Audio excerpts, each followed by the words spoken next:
I've had a really complicated relationship with the word creative. Whether we're talking about being a creative person or being a creative as a noun, either way, I have had complicated feelings about it for myself.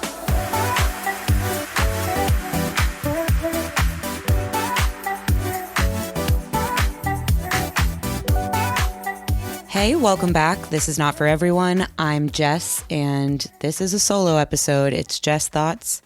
Caroline is off gallivanting on a secret vacation.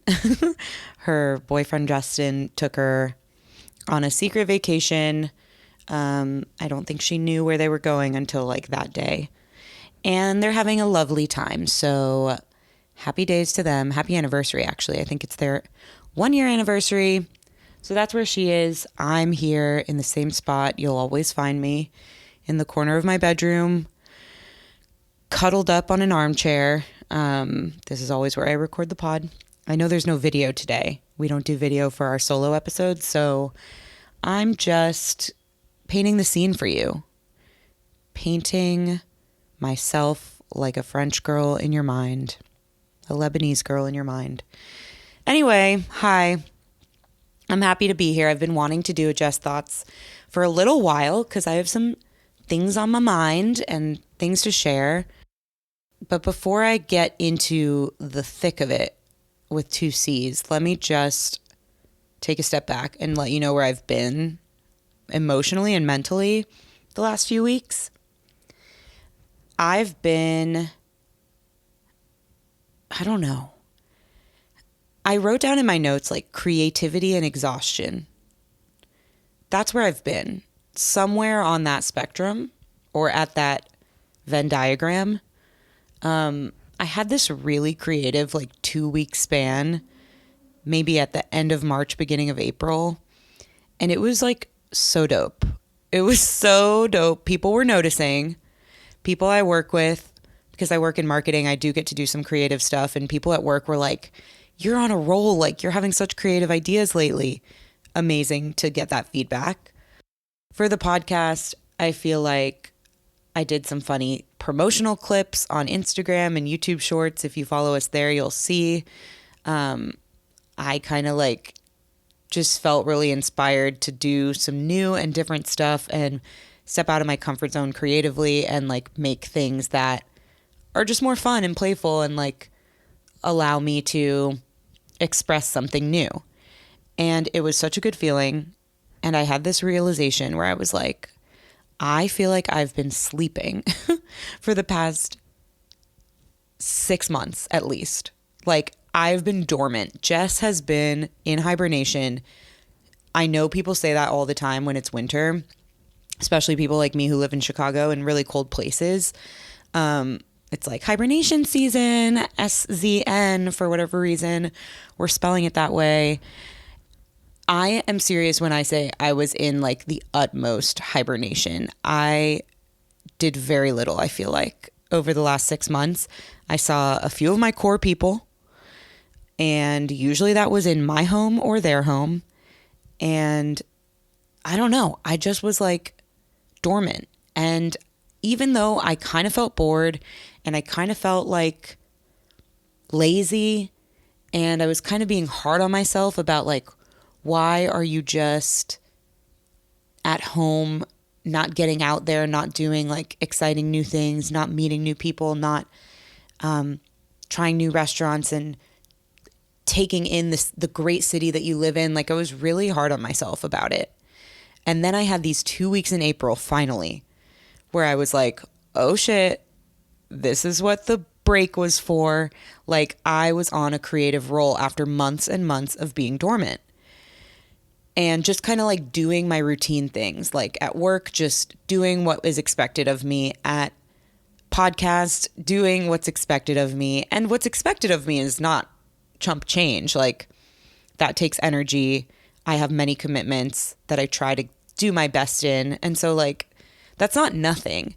But I felt like I'm just every week doing the same thing over and over and not feeling like there's been a big breakthrough recently. And I kind of get obsessed with like these personal breakthrough moments and personal growth and always being better and expressing myself in new ways and blah, blah, blah. I put pressure on myself in that way. Put pressure on myself in a lot of ways, but it probably all boils down to that. And yeah, then the like, what's the saying? The smoke cleared. I wanted to say the trees cleared. Like I came to a clearing in the woods. That's a thing, right? I feel like I came to a clearing in the woods. I don't think it was the smoke. I think it was a clearing in the woods. And felt really creative at the end of all of that rest. And it was really gratifying because it's what I'd been wanting from myself. And I finally was delivering consistently in many areas of my life. And guess what? I'm recording this on April 21st. This episode comes out April 25th. It'll be long gone by then. I mean, today I sit here and I tell you that creativity is already on its way out. I had it for 2 weeks after 6 months of rest, and it's already on its way out. I don't think that I grabbed the bull by the horns fast enough in those 2 weeks. I really don't. I think I should have done more. If I knew it was only going to be 2 weeks that I got of like massively creative, out of the box thinking, I would have done so much more with it. I was just kind of vibing. I didn't even realize I was in it until week 2. And then it was gone like that. And I'm tired again. I don't know what this cycle is, this creative exhaustion spectrum and cycle. Like it's a up and down, like a sine curve. Wow, that was the most mathematical thing I've said in 15 years. Sine curve. So scientific of me. Well, let me look that up and make sure I'm describing the right thing. Because there's sine, there's cosine, there's tangent. And I feel like I'm talking about the sine curve. Yep, that's it, baby. Sine wave, I guess is what they call it. Okay. This creative exhaustion sine wave that I'm riding. Here's the thing. I actually don't know if it's a sine wave because it looks like a sine wave is always continuously like the same height. And I don't think that's how it is. I think it's like the angle or something that the peak of creativity happens at is like a very tight angle, like a very tight curve, bell curve at the top. And then it's like a wide bottom of the curve because that exhaustion period is like much longer than the creative period. Okay, you get what I'm saying. I really wanted to make this science. It's frustrating because during those 2 weeks where I felt really creative, I was like, I had not only had things I was executing in the moment that I was like super psyched about and proud of, and like finally my brain's working in this new way and I'm thrilled. But I also had all these ideas for the future. I was like, okay, now that I'm feeling creative, next week I'll do this, and the week after I'll do this. I'll start doing vlogs, and I'll start posting multiple clips a week on Instagram, and I'll start, who knows? The opportunities are endless. I also do like video editing and, you know, that sort of stuff, not only on the podcast side, but at work. And I had all these brilliant ideas for the videos I'm making at work, and like, it was gonna be sick.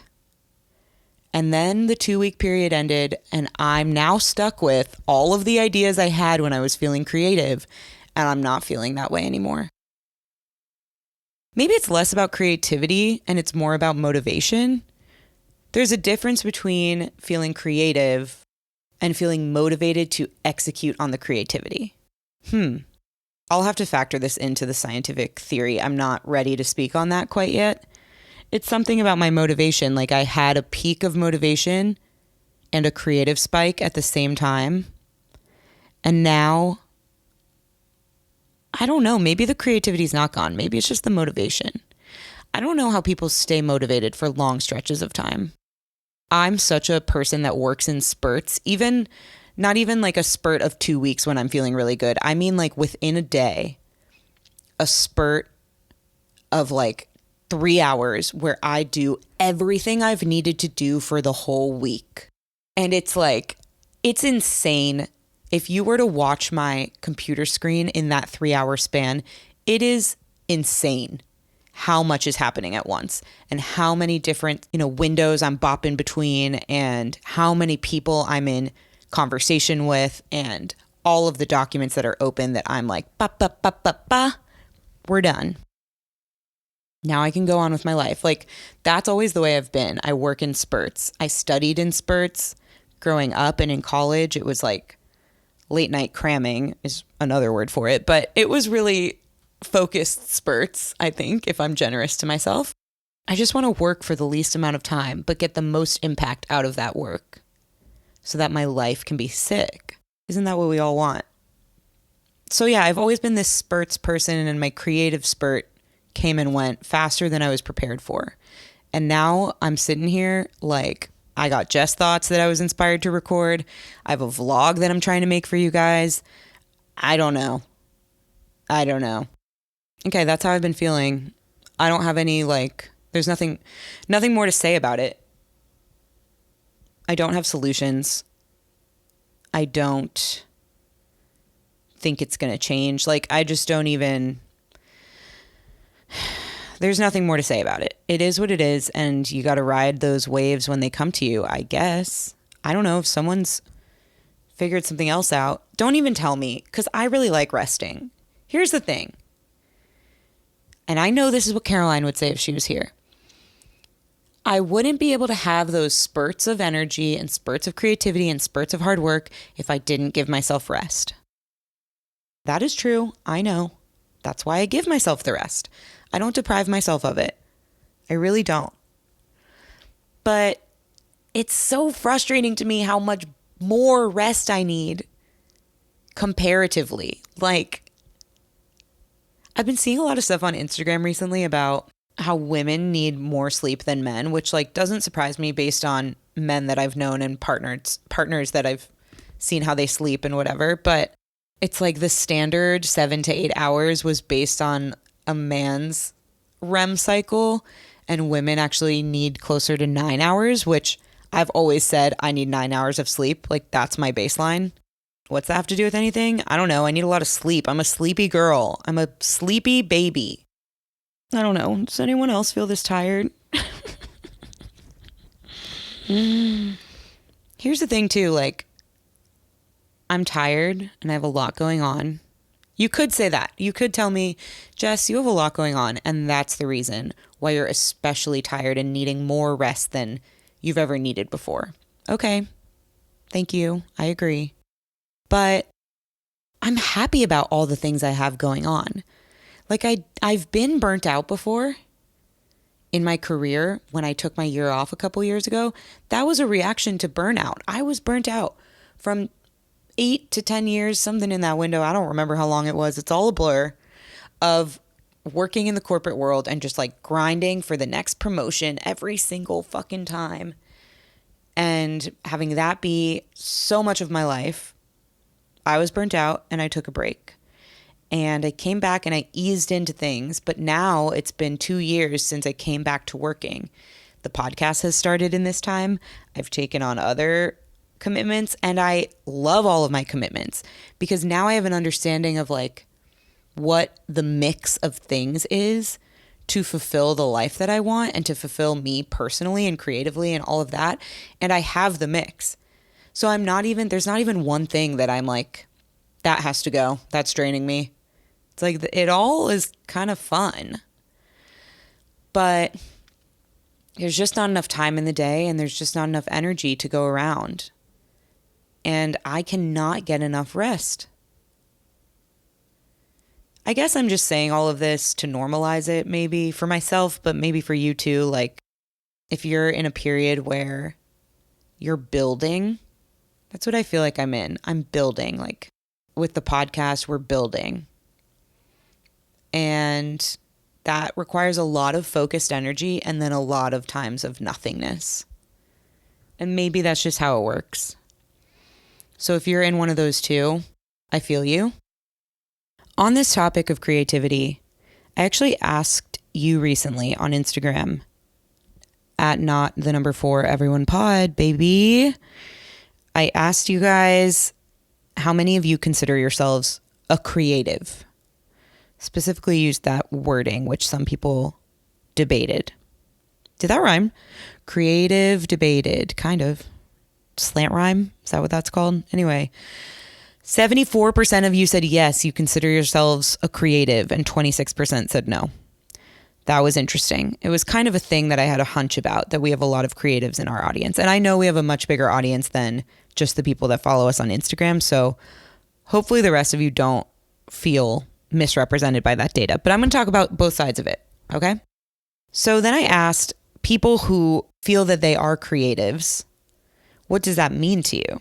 And it was so fascinating to me the way that people answered. Let me find a good example. Somebody said, having fun with life. Yeah, hell yeah, brother.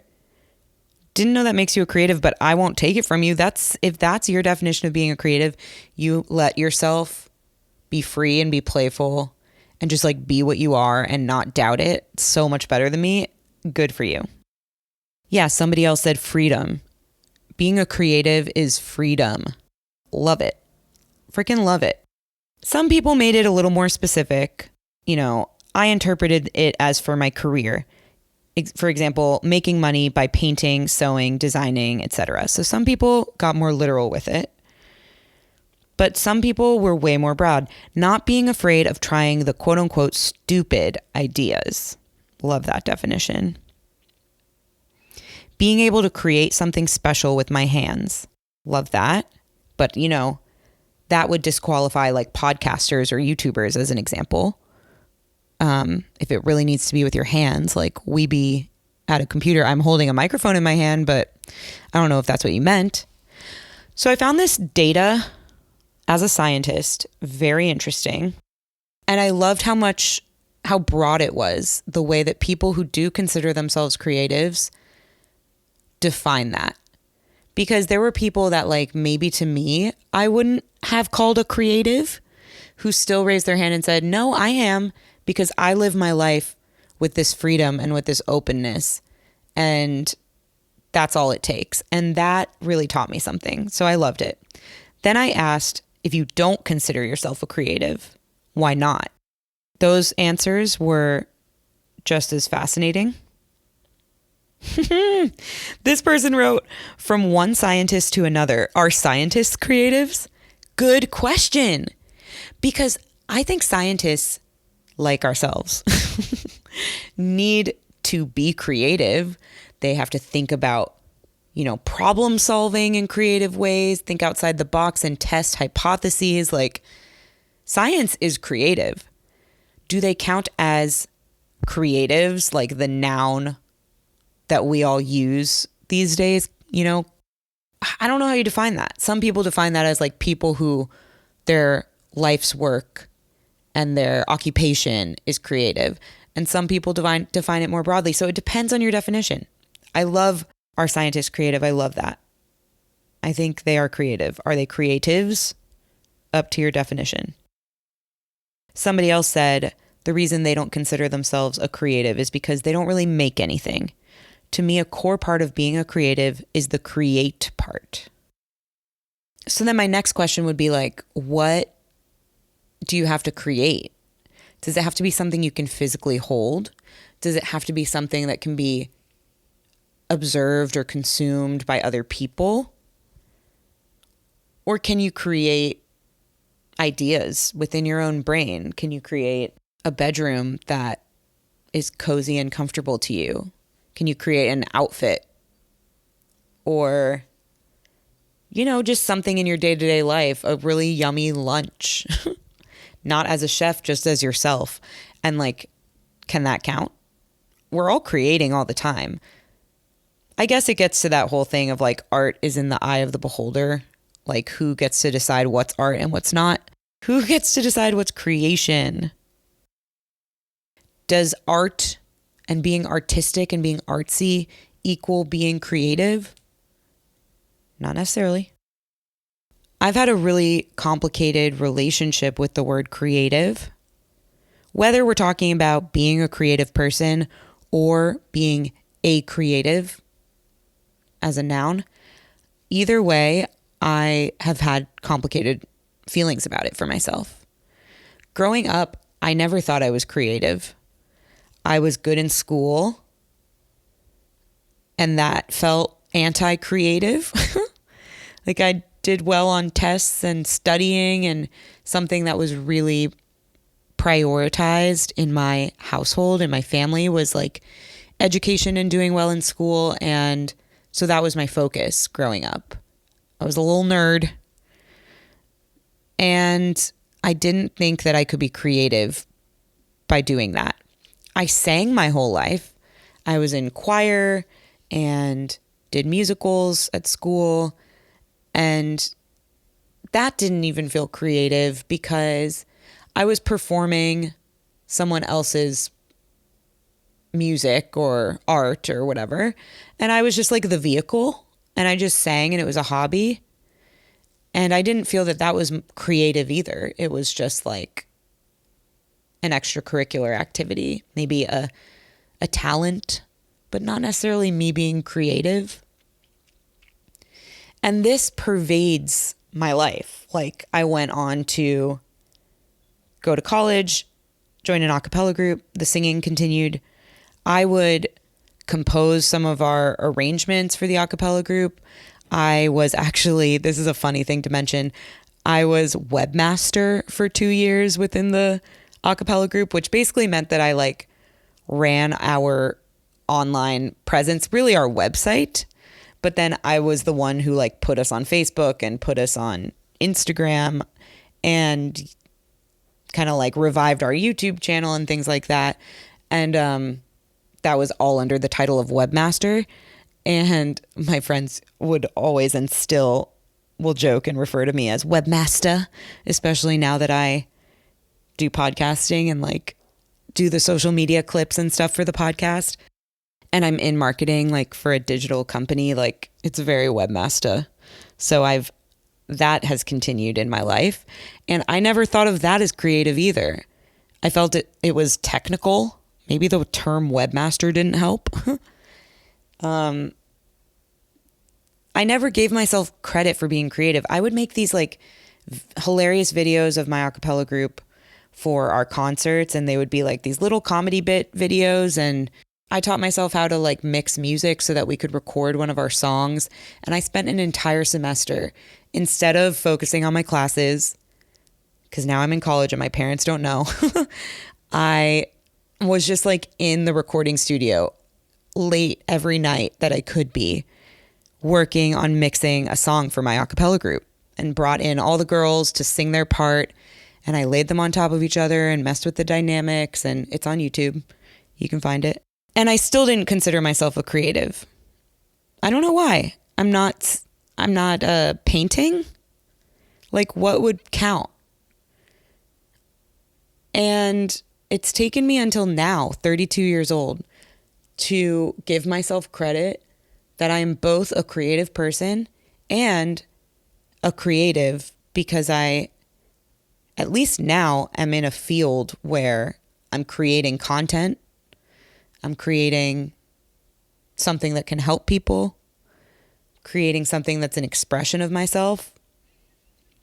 And I would probably have given that to 20-year-old Jess in the recording studio too.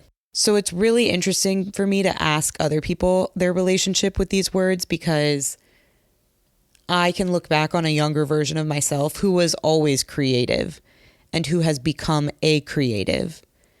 And I still have a corporate job. You know, I still do the traditional things, but that doesn't take that away from me. And I've never been one to create like a little pot that I molded with my hands on the pottery wheel, and gave it to my mama. Like I've never been like that. It doesn't mean I'm not creative. So I don't know if this meant anything, if I said anything just now. Also, my texts are blowing up. Abby and Caroline are texting about skincare, which I want to take part in. Okay. Moving on. On this similar topic of creativity, I got a what to do that said, what to do when you want to create content online but are worried about your employer seeing. You're asking the right gal. I probably should worry more about my employer seeing things that I say on the podcast or the Instagram reel I recently made that was specifically about my butt. Like, I guess that should be a concern. I don't know. I think because I put it out there when I applied for this job that I'm a podcaster and that I've done comedy. Like, I just put it all out on the table when I applied because I had just taken a year off and, you know, we were all still in the thick of the pandemic and there was so much emphasis on people leaving their jobs to look for something more fulfilling and people starting their side hustles. And like, it was just really normalized at the time. And I would say it's remained normalized. But so I was just of the mindset that like the employer that is going to be right for me in this next phase of my life where I want to still have these creative pursuits on the side is the employer that knows that I do this and knows that that's part of what they're signing on for and actually sees it as an asset. Like, it should be, especially in my role in marketing, it should be an asset to my employer that I know how to build an online business. I know how to do video and audio editing. I know how to, you know, craft a story in a way that's going to be engaging for people. Like, the skills that I have that I'm using in my content creation job are also skills that I have positioned to my employer as assets to them. And so maybe you can try to do something like that. I know that that's not realistic everywhere, but I think there's more and more companies that are getting comfortable with the idea that many of their employees are going to have side hustles, and especially companies that are in newer fields. Like, I work in digital health, in tech. And so I think that field is especially open to it because it's a lot of young people. They have an awareness that like the internet is a thing and it's a place that people can make money and where people can express themselves creatively. And like, I think that that is becoming more and more normalized. So I would almost get ahead of it. It's the similar advice that I gave to Caroline about being a YouTuber and feeling weird about that on the dating apps. And I was like, is it on your profile? And she said it wasn't. And once she put it on her profile, it was like an unlock for her because she had been so worried about going on a couple dates and finally revealing to someone that she was a YouTuber and what that would say about her, as opposed to just putting it out there from the start. And anybody who wasn't interested in that could self-eliminate. I almost think about it the same way. Like, I recognize this is not possible for every career and every type of job, but if you have the ability to kind of lead with it and show why it makes you different and why it makes you a good hire, I think that can go a long way. It sounds though like this person is really talking more about like they're at a job currently. They're not necessarily looking to get a new job. They're like solidly with this employer and they want to start creating content online. Maybe it depends a bit on like what kind of content you want to create. If it's going to be something super salacious or graphic or with a ton of cursing or a ton of sexual references or whatever, I would maybe be careful about it. And it's also like, where's the content going? There's some weird safety in a podcast where like somebody has to go and pull up my podcast and listen to 70 episodes to find little bits and pieces of things that I say that may be unattractive to my employer. It's not an Instagram reel that could just pop up on anyone's feed and it's a minute long and you get it right then and there. So I think maybe some of it depends on like the type of content you want to do and where you want to put it. I can't really speak to how that feels. Like, I do see these corporate influencers who are making fun of their corporate jobs on Instagram and they still have their corporate jobs. And I don't really know how they got the confidence, the wherewithal, the chutzpah to do that. But I mean, you see that it's working for them. Corporate Natalie, I think is her name, is a good example. I'm pretty sure she still works at Deloitte, like big consulting firm, and puts out Instagram reels and TikToks and all that in her side hustle, content creating, that directly make fun of corporate nuances. So there's a way to do it, and that's a major kind of buttoned up company. I think as long as you're not like slandering your employer, I'm very careful not to speak directly about my company, to make it clear that like my opinions are my own. Also to not shit talk like people I work with and not complain about, you know, a manager or a coworker or whatever. If I'm doing that, I'm masking it so that you can't quite tell who I'm talking about. And I'm really trying not to do that, honestly, most of the time. So I don't know. Those are the obvious things of like, don't go and blow your company's spot and shit talk all your coworkers. But I don't know. I just think the world's changing. And I think that this is less of a thing to be concerned about for the most part. And I do think, okay, what's the worst that happens? They fire you. I know that's not great. That is a pretty bad thing to happen. I understand. But you will, I bet, be able to find a different employer who's okay with it. And I actually don't think it would come down to them firing you. I think that they would do a lot of other things first. You would have to put something out there on the internet that's so egregious for them to just straight up fire you on the spot. So I don't know. I say just start. It takes a really long time to make any headway on the internet too. And, you know, content creation like takes a long time for people to start noticing your stuff. So I feel like you can start. And if it starts to pick up, or if coworkers start to notice, or if you have some friends at work who you feel comfortable sharing it with, I think don't make it a secret, but also don't make it a problem. You know, like it should be somewhere. It should just be a thing that you do on the side, and it doesn't really have any bearing on work. And if you can maintain that, because it doesn't threaten like your company, doesn't threaten your coworkers, and you still show up to work and do your job and do it well, then like, what are they going to say?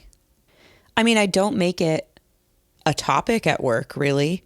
It comes up occasionally if we're having kind of social chat, but I'm not talking about my podcast all the time at work. So that's what I mean by don't make it a problem. Like, it's not their problem. It doesn't have to do with them.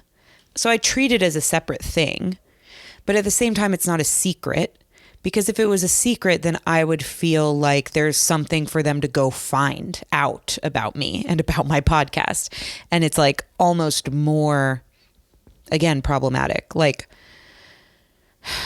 there's a fine balance that I'm walking where it's known that I have a podcast at my work, but I don't make it anybody else's problem, and it doesn't change my performance. And if they wanted to find it, great, but they wouldn't find anything they should be worried about, you know? I know that this has a lot of caveats and that it can really depend on your employer, but just look at all these people creating content online that have day jobs, that have full-time jobs. It's so many people. I used to look at content creators and think like, oh, all of them are full-time, and think that that was my goal.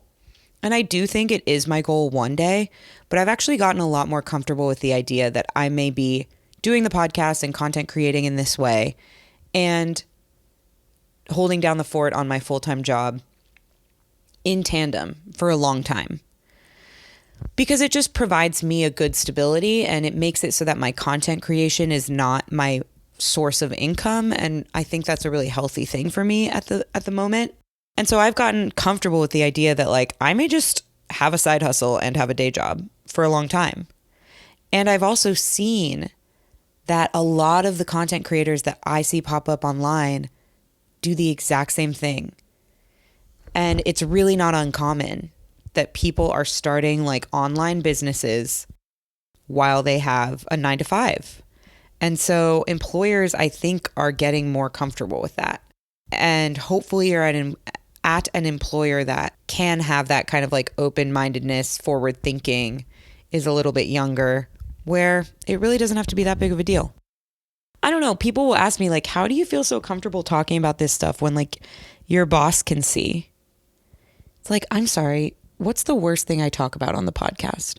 Stuckness, stuck fantasies and sex. Like, okay, so my boss finds out I have sex. Oh, I'm so sorry to my 30-something-year-old boss who also has sex because she has a bunch of kids. I'm so sorry. I'm saying this facetiously. If she's listening, she knows this isn't a big deal. That's the thing. Like, what's so bad about being on a podcast talking about sex? Am I going into graphic detail? No. But is sex a thing that exists and I'm talking about it like a person who talks to a friend over the weekend? Yes. And that is what, I mean, it's like your employer can't stop you from doing that. I don't know. It's just like, I don't think anything I put here is that big of a deal if my employer saw it. I try to speak on the podcast as though nobody's listening, as though nobody I know and nobody that has authority over me is listening, because I want to speak freely. But that being said, if they did listen, I don't think I would be like specifically concerned about anything. I think one of the reasons that I felt my creativity spike at the beginning of the month is because I had been in maybe 5 weeks already of EMDR, which is eye movement, desensitization, and reprocessing. It's a type of therapy, and I feel like healing contributes to creativity and has been helping me like sleep better and get better rest, which I was talking about earlier. It's a type of therapy that my therapist that I've been seeing for a long time recommended to me because she felt like we've been doing talk therapy together for almost 10 years and I have all the insights. She said it's insights-based therapy that we've been doing and you have all the insights. But if you're still feeling stuck in certain ways or still can't shake certain like deep-rooted, bodily held anxieties, even though you know the insights to like correct them, but if you still can't shake that feeling, then there might be other resources available to you that we should try. And one of them was EMDR. So my talk therapist referred me to an EMDR therapist. I've been now seeing her for probably like 8 or 9 sessions. And I think I'm close to being quote unquote done. And it's a way to help people process their memories, whether they are big T traumatic memories, like something really undebatably egregious happened to you,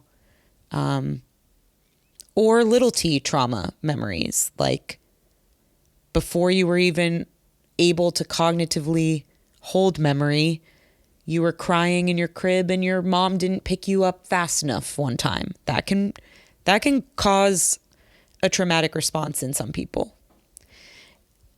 So no matter where you are on the like little T trauma to big T trauma spectrum, EMDR can be a helpful tool to help you integrate those traumatic memories so that they're just less easily triggered in your body. Like the speed with which I can get an anxious tummy ache from a very minor interaction with my parents that makes me feel like they're disappointed in me, like I've done something wrong.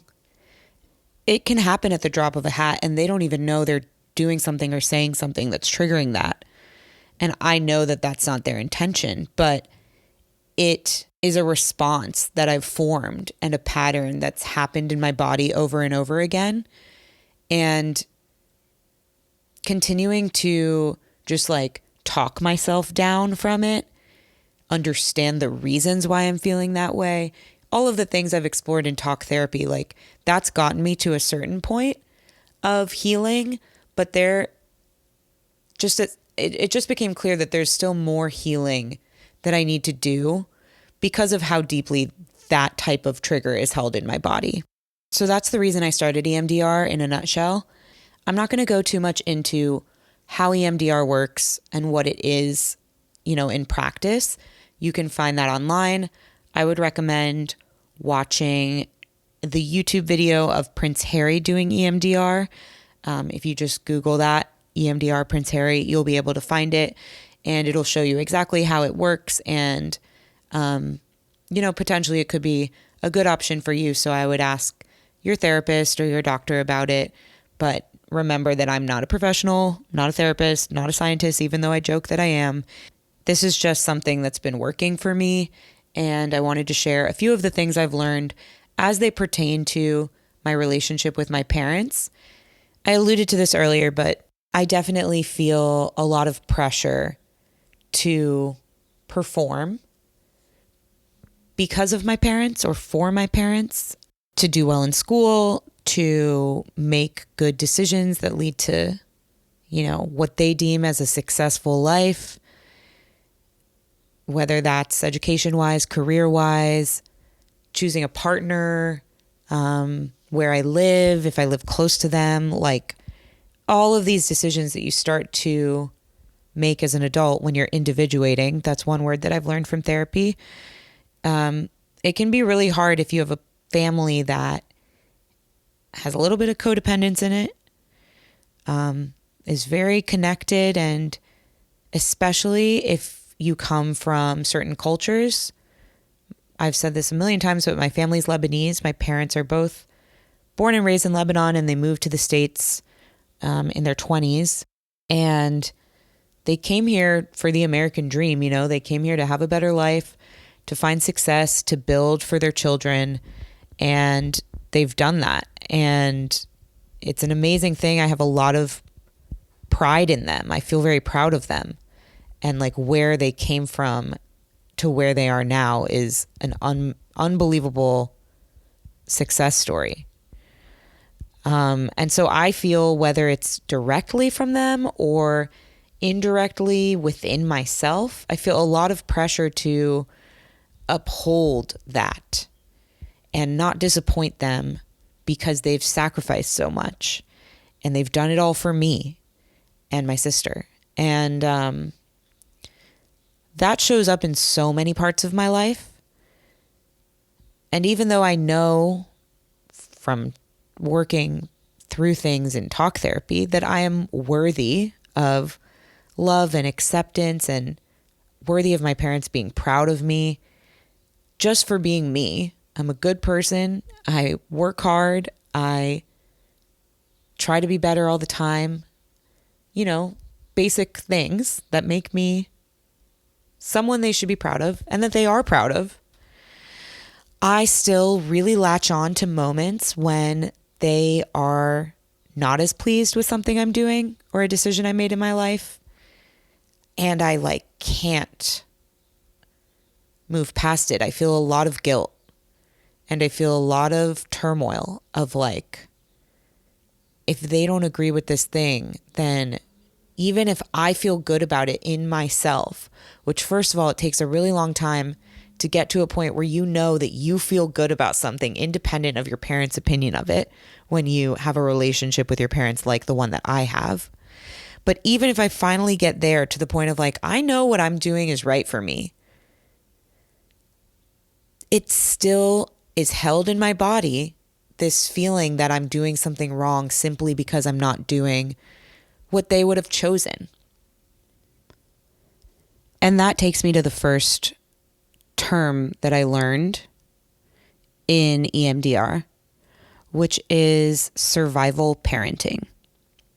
And if you, like me, have parents who kind of came from somewhere else to start a better life and have been through a lot of big T trauma compared to my little t trauma, you may have experienced survival parenting, which is this style of parenting that is very, we do one thing and we take one path because that is the path that guarantees success and safety. And it's the path that guarantees survival. Risks are scary. They have to be very calculated if taken. there's one way that we have tested and tried and we know it works, tried and true way of living your life. And that's what we want for you, because we want you to survive in this scary, scary world that we have had to survive in. That's the mindset of survival parenting. And I can appreciate where it comes from. Totally. I have so much admiration for and pride in the survival that my parents have had to do and how they've come out on top. But I live in a different world, in a different time, a different place than them. I don't live in a war-torn Lebanon like they did, for one. And I also have a lot more privilege because of the work that they've put in that they maybe didn't have from their parents and their upbringings. And so the context is different. And I have to remind myself a lot, now that I have this new term, survival parenting, that the thing that my parents are often trying to steer me towards, the thing that they would have chosen for me, and so when I veer off course of that path that they've imagined for me, it's because the thing that they would have chosen is the safer thing, the survival choice. It doesn't make it bad. It doesn't make it wrong. I could have a good life by choosing that path, but it's not wrong. It's not inherently wrong of me to choose a different path. I'm just not operating in survival mode the way that they are. And that's what they wanted for me. They didn't want their kids to have to operate in survival mode, but it's what they're used to. And it can be really helpful for me to remind myself of that, because it's so easy to trust this feeling in your body that is held from when you're a kid. That's like, my parents, I have to do what they say.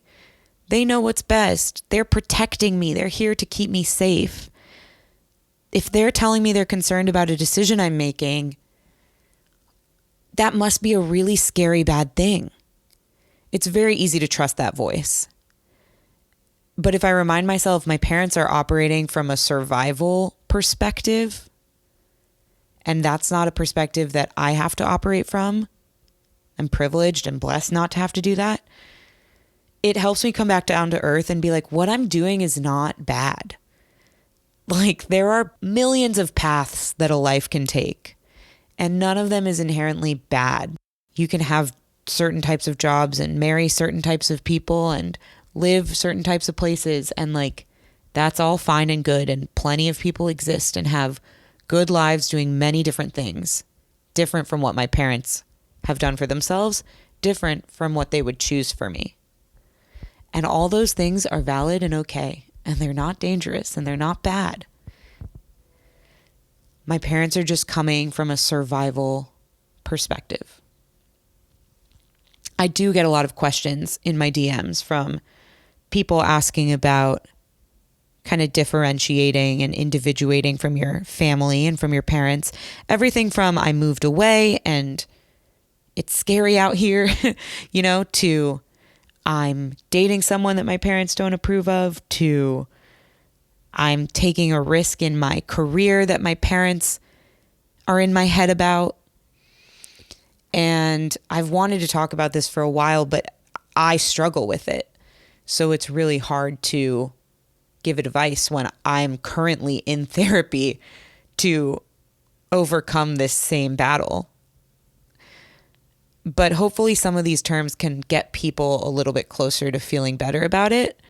And like I said, the terms are only one thing, having the knowledge is only one thing, but potentially you may want to look into different forms of therapy too, to get you a little further than just like the intellectualization of these topics. So anyway, survival parenting, that's one thing that I want my first generation girlies to remember. Another thing that's super relevant for folks whose parents come from other cultures is this idea of a high context versus low context culture. So you may ask me, like, Jess, why do you feel such a fear of abandonment from your parents? They've done nothing but love and support you. And to that I'll say, I'll dig deep and I'll eventually come out and say, well, sometimes the look on their face just is scathing to me. I feel like I'm disappointing them so much when I get a certain look on their face. And that's because that look holds volumes. It holds generational opinions of what is the right way to live your life and what is the wrong way. One word or phrase can hold multitudes when it comes from my parents, because they come from a high context culture, which is a culture that communicates in ways that are implicit and rely heavily on context. Like Lebanese people can literally be like, tfit. Like that's a sound, TFF, tfit. And it means like ew, but it means it in a very like cutting way. Like, oh, that is so beneath me, tfit. And there's a lot of other like little sounds or little phrases or facial expressions or hand gestures that mean so much. And so if I'm talking to a white American friend of mine about an interaction I recently had with my parents that left me anxious, and I'm saying it was just the look on their face, or just you should have heard their tone. And a lot of times my friends, white American friends, nothing wrong with this, will be like, okay, so they're annoyed, like, whatever. Did you explain yourself and did they listen? Okay, what else are you going to do? And I'm like, you don't understand what this means. You don't understand how I'm going against generations of context on why the thing I'm in trouble for, or the thing that my parents are mad at me about, or the thing that I'm disappointing them about is like, it's more than just this one thing. It holds multitudes. America is a low context culture. A low context culture is where we explain everything here. We rely on spoken, written word to communicate meaning.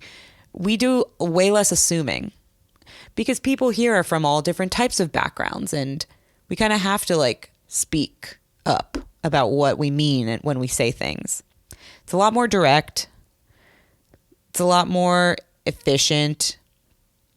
It's just like, hey, this is what I mean. This is how you made me feel. This is what I think about what you're doing. That's a low context culture. And in America, that's what we live in. But in other cultures, in immigrant families in America, there is so much high context that says it all. So I might know that my parents love me.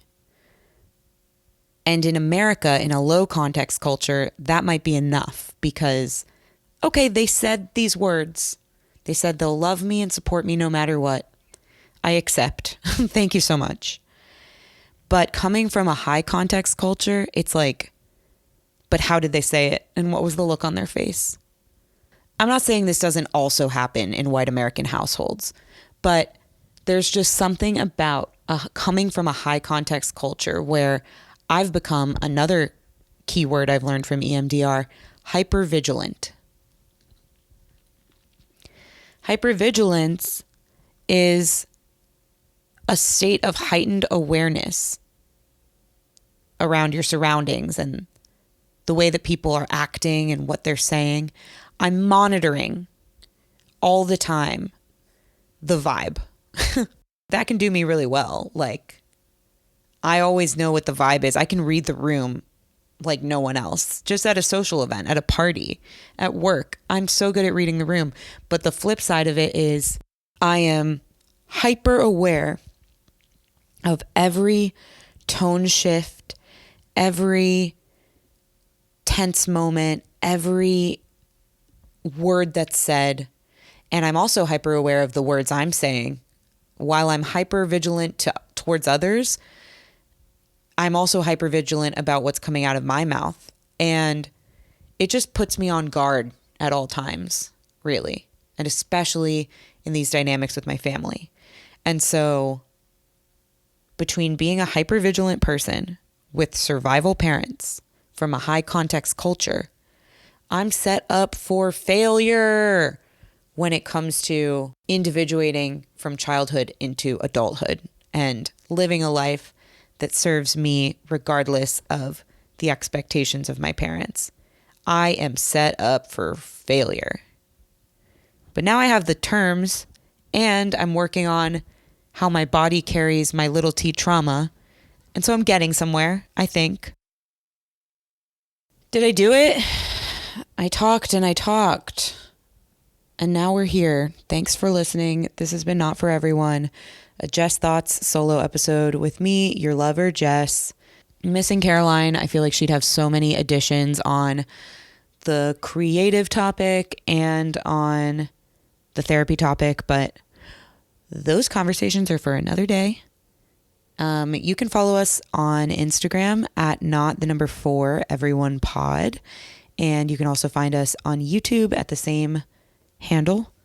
I'm Jess DeBakey on Instagram. Caroline is on YouTube, Caroline Winkler. I'll also maybe be on YouTube soon, vlogging, TBD. I think you'll probably find it on the Not For Everyone YouTube though, so you won't have to go far. Anyway, toodaloo, my babies. Thanks for listening. Love ya. Kisses.